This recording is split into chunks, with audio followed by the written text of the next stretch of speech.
नमस्कार, स्वागत है आपका हमारे इस विशेष बुलेटिन में। मैं हूं रेशमा आपके साथ और मेरे साथ है मेरे सहयोगी शरद मुद्गल। आइए हेडलाइंस पर नजर डालते हैं। प्रधानमंत्री नरेंद्र मोदी आज विश्व पर्यावरण दिवस के अवसर पर नई दिल्ली में करेंगे वृक्षारोपण। 200 इलेक्ट्रिक बसों को दिखाएंगे हरी झंडी।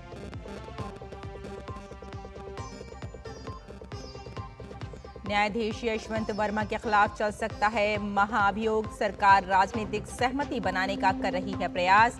मॉनसून सत्र से पहले संसदीय कार्य मंत्री किरेन रिजिजू ने दी जानकारी।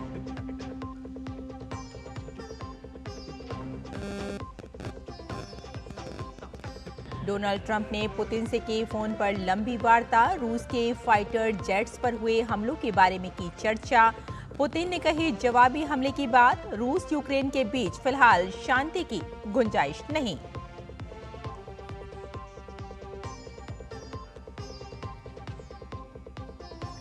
विदेश मंत्री डॉक्टर एस जयशंकर आज भारत मध्य एशिया बिजनेस फोरम को करेंगे संबोधित। सेंट्रल एशिया के 5 देशों के विदेश मंत्रियों के साथ करेंगे द्विपक्षीय बैठक।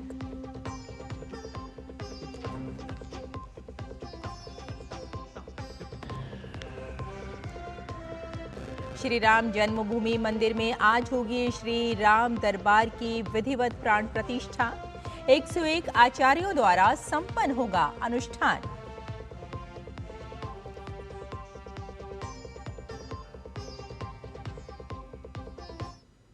और आइए अब समाचारों पर डालते हैं विस्तार से नजर। प्रधानमंत्री नरेंद्र मोदी आज विश्व पर्यावरण दिवस के अवसर पर नई दिल्ली के भगवान महावीर वनस्थली पार्क में एक विशेष वृक्षारोपण पहल का नेतृत्व करते हुए पर्यावरण संरक्षण और हरित गतिशीलता के प्रति भारत की प्रतिबद्धता की पुष्टि करेंगे। प्रधानमंत्री एक पेड़ मां के नाम पहल के अंतर्गत बरगद का पौधा लगाएंगे। ये अरावली ग्रीन वॉल परियोजना का हिस्सा होगा, जिसका उद्देश्य 700 किलोमीटर लंबी अरावली श्रृंखला को फिर से वनों से परिपूर्ण करना है।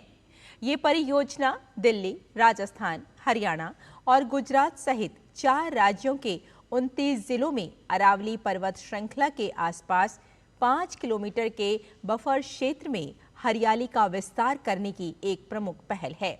इसका उद्देश्य वनीकरण, पुनर्वनीकरण और जल निकायों के जीर्णोद्धार के माध्यम से अरावली की जैव विविधता को बढ़ावा देना है।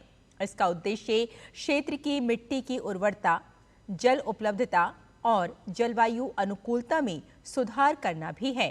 ये परियोजना स्थानीय समुदायों को रोजगार और आय सृजन के अवसर प्रदान करते हुए लाभान्वित भी करेगी।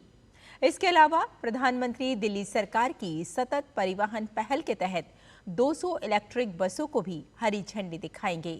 ये न केवल स्वच्छ शहरी गतिशीलता को बढ़ावा देगा, बल्कि पारिस्थितिक संतुलन के प्रति राष्ट्र के सामूहिक दायित्व का भी प्रतीक होगा। केंद्र सरकार जस्टिस यशवंत वर्मा के खिलाफ महाअभियोग की कार्यवाही शुरू करने के लिए राजनीतिक सहमति बनाने की कोशिश कर रही है। Justice Verma Delhi high court के पूर्व जज हैं। उनके नई दिल्ली स्थित सरकारी आवास से बड़ी मात्रा में नकदी बरामद की गई थी। महाअभियोग से जुड़े सवाल पर संसदीय कार्य मंत्री किरेन रिजिजू ने कहा कि जस्टिस वर्मा का मामला सरकार के संज्ञान में है। इस पर सभी राजनीतिक दलों से बातचीत की जा रही है। उन्होंने ये भी कहा कि जुडिशरी में करप्शन का मामला देश के लिए बहुत गंभीर है, लिहाजा हर राजनीतिक दल को एकजुट होना होगा। विदेश मंत्री डॉक्टर एस जयशंकर आज दिल्ली में India central Asia business forum में भाग लेंगे।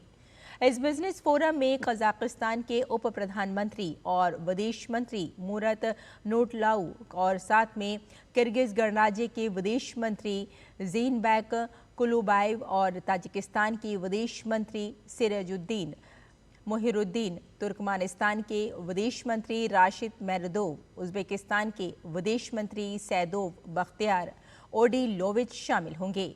इससे पहले विदेश मंत्री doctor S Jaishankar central Asia के 5 देशों तजाकिस्तान, किर्गिस्तान, तुर्कमेनिस्तान, कजाकिस्तान और उज्बेकिस्तान के विदेश मंत्रियों से मुलाकात करेंगे। वॉशिंगटन में मौजूदा ऑल पार्टी डेलीगेशन के प्रमुख शशि थरूर ने कहा है कि भारत ने पाकिस्तान के साथ सीज फायर के लिए कभी किसी से मध्यस्थता करने को नहीं कहा। दरअसल मीडिया ने उनसे ये सवाल नेता प्रतिपक्ष राहुल गांधी के हाल में दिए गए उस बयान पर किया था जिसमें सीज फायर के लिए अमेरिकी राष्ट्रपति ट्रंप की भूमिका का जिक्र है। अमेरिका के राष्ट्रपति डोनाल्ड ट्रंप ने अपने रूसी समकक्ष व्लादिमीर पुतिन से फोन पर बात की है। दोनों नेताओं में 75 मिनट तक की बातचीत चली, जिसमें खास तौर पर रूसी एयरबेस पर ड्रोन हमले और ईरान के परमाणु कार्यक्रम के बारे में चर्चा हुई। ट्रंप ने बातचीत के बाद बताया कि पुतिन ने सख्ती के साथ यूक्रेन से ड्रोन हमले का बदला लेने की बात कही है, जिसमें पुतिन ने कहा कि रूस अपने सैन्य हवाई अड्डों पर यूक्रेनी ड्रोन हमले का जवाब देगा। डोनाल्ड ट्रंप ने फोन कॉल पर व्लादिमीर पुतिन के साथ ईरान के परमाणु कार्यक्रम पर भी चर्चा करते हुए कहा कि ईरान के पास परमाणु हथियार नहीं होने चाहिए। पुतिन और ट्रंप की ये बातचीत रूस में ड्रोन हमले के 4 दिन के बाद हुई है। रविवार को यूक्रेन ने रूसी एयरबेसों को निशाना बनाते हुए बड़े हमलों को अंजाम दिया था। इस हमले में रूस के 40 फाइटर जेट तबाह होने का दावा किया गया है। अरबों डॉलर के नुकसान के बाद रूस की ओर से यूक्रेन पर बड़े हमले का अंदेशा जताया जा रहा है। संयुक्त राष्ट्र सुरक्षा परिषद में बुधवार को गजा में तुरंत और अस्थायी संघर्ष विराम की मांग करने वाले प्रस्ताव पर अमेरिका ने वीटो कर दिया।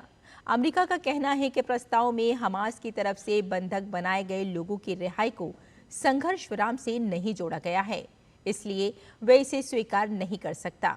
बता दें कि ये प्रस्ताव 15 सदस्यीय परिषद में लाया गया था, जहां बाकी 14 देशों ने संघर्ष विराम के प्रस्ताव के पक्ष में वोट दिया।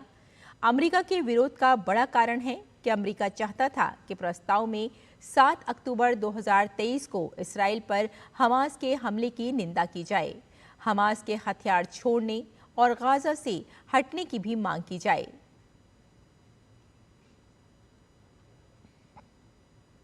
और ईरान ने अमेरिका का परमाणु समझौते का प्रस्ताव खारिज कर दिया है। ईरान के सर्वोच्च नेता आयतुल्ला अली खामनेई ने बुधवार को कहा कि अमेरिका का प्रस्ताव ईरानी लोगों के हितों के खिलाफ है। खामनेई ने साफ कर दिया कि तेहरान अपने यूरेनियम के भंडार को बढ़ाना जारी रखेगा। खामनेई ने कहा कि यूरेनियम संवर्धन का मुद्दा ईरान की ऊर्जा स्वतंत्रता की दिशा में महत्वपूर्ण है। ईरान और अमेरिका में कई दौर की परमाणु वार्ता के बाद वॉशिंगटन की ओर से तेहरान को ये प्रस्ताव भेजा गया था। इसका उद्देश्य ईरान के परमाणु कार्यक्रम पर लंबे समय से चल रहे विवाद को हल करना है। दोनों देशों के समझौते में यूरेनियम संवर्धन का मुद्दा बड़ी अड़चन है। अमेरिका कथित तौर पर और श्री राम जन्मभूमि में राम दरबार की मूर्ति की प्राण प्रतिष्ठा का अनुष्ठान आज पूरा हो जाएगा। इस मौके पर विशेष तौर पर सीएम योगी आदित्यनाथ मौजूद रहेंगे।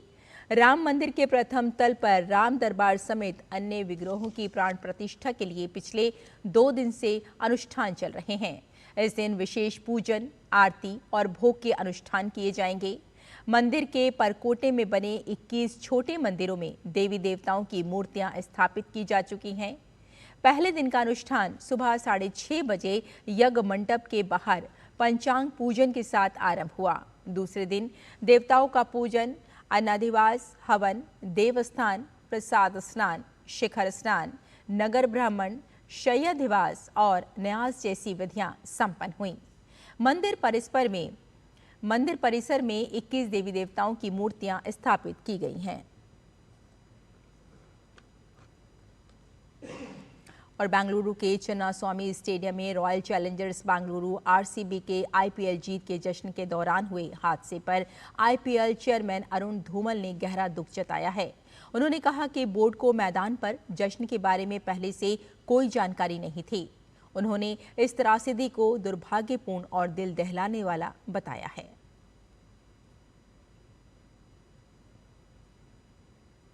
तो हमारे इस विशेष बुलेटिन में फिलहाल इतना ही। मुझे और मेरे सहयोगी शरद मुदगल को यहीं अनुमति दें। नमस्कार।